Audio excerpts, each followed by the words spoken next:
Assalamualaikum warahmatullahi wabarakatuh. Sahabat muslim yang dirahmati Allah. Setelah kehidupan dunia, seluruh manusia pasti akan mengalami kematian, lalu menjalani kehidupan di alam kubur.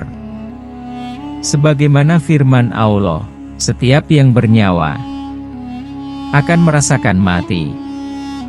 Kemudian kepada kami kamu dikembalikan. Dalam alam kubur inilah perubahan jasad manusia terjadi. Dan hanya segelintir dari manusia yang jasadnya tetap baik, tanpa menggunakan formalin, atau perawatan mayat tertentu. Lalu, bagaimana caranya agar tubuh kita tidak hancur selama dikubur di dalam tanah? Sebelum lebih jauh membahas mengenai bagaimana perubahan jasad manusia di alam kubur, ada baiknya kita perlu menengok kembali pentingnya mempercayai adanya kehidupan di alam kubur.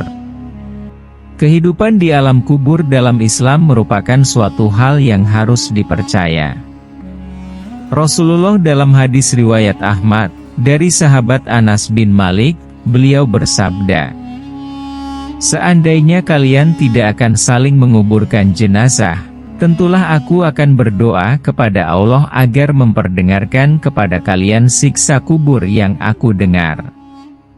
Dengan hadis tersebut, Rasulullah menyerukan kepada manusia untuk saling melakukan interaksi sosial dan juga kepedulian terhadap orang mati.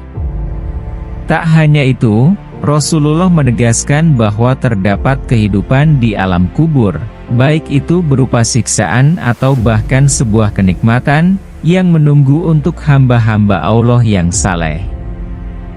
Jasad manusia di alam kubur akan mengalami perubahan seiring berjalannya waktu. Pada malam pertama di alam kubur, jasad manusia mulai mengalami pembusukan di daerah perut dan kemaluan. Karena itu, agar selamat kita harus menjaga perut kita dari mengkonsumsi hal-hal haram. Sedangkan kita juga harus menjaga kemaluan kita, agar dapat menyalurkannya sesuai syariat Islam. Pada malam kedua, mulailah anggota-anggota tubuh yang lain ikut membusuk. Seperti limpa, hati, paru-paru, hingga lambung. Di hari ketiga, anggota-anggota tubuh tersebut mengeluarkan bau yang tidak sedap. Adapun di waktu sepekan setelah jasad manusia berada di dalam kubur, bagian wajah akan tampak membengkak. Seluruh anggota wajah seperti mata, pipi, mulut, dan juga hidung. Pembusukan jasad terus berlangsung hingga di hari ke-10. Kali ini pembusukan yang terjadi makin ekstrim dan terjadi pada anggota-anggota tubuh lainnya.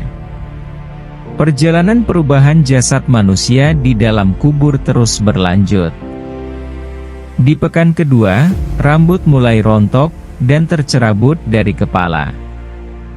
Kemudian, karena adanya perpaduan dari berbagai proses pembusukan tersebut, hewan-hewan dapat mencium bau busuknya dari jarak 5 km. Segala hal yang pernah dianggap membanggakan dari diri manusia, tercerabut satu-satu. Setelah 6 bulan berlangsung, kebanyakan perubahan jasad mulai masuk ke dalam tahapan rangka tulang. Daging yang membalut tulang mulai hilang dimakan hewan-hewan, dan bakteri di dalam tanah.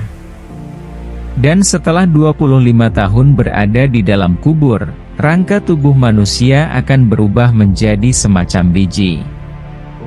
Dan dalam biji tersebut terdapat satu tulang yang sangat kecil yang disebut ajbud zanab atau tulang ekor. Dari tulang inilah nantinya, manusia akan kembali dibangkitkan Allah di hari kiamat. Sebagaimana disebutkan dalam hadis, seluruh bagian tubuh anak Adam akan dimakan tanah, kecuali tulang ekor. Darinya lah ia diciptakan, dan dengannya lah ia dirakit kembali. Hadis riwayat Muslim. Meski demikian, Sejumlah keterangan hadits menunjukkan, beberapa kelompok manusia yang dikecualikan dari peristiwa kehancuran jasad di dalam tanah tersebut. Jasad siapa saja yang tidak hancur?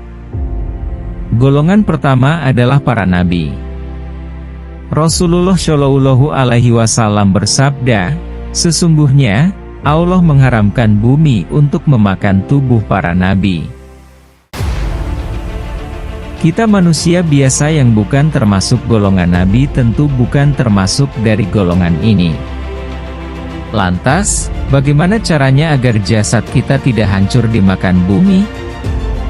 Ada satu cara yang sahabat muslim bisa lakukan.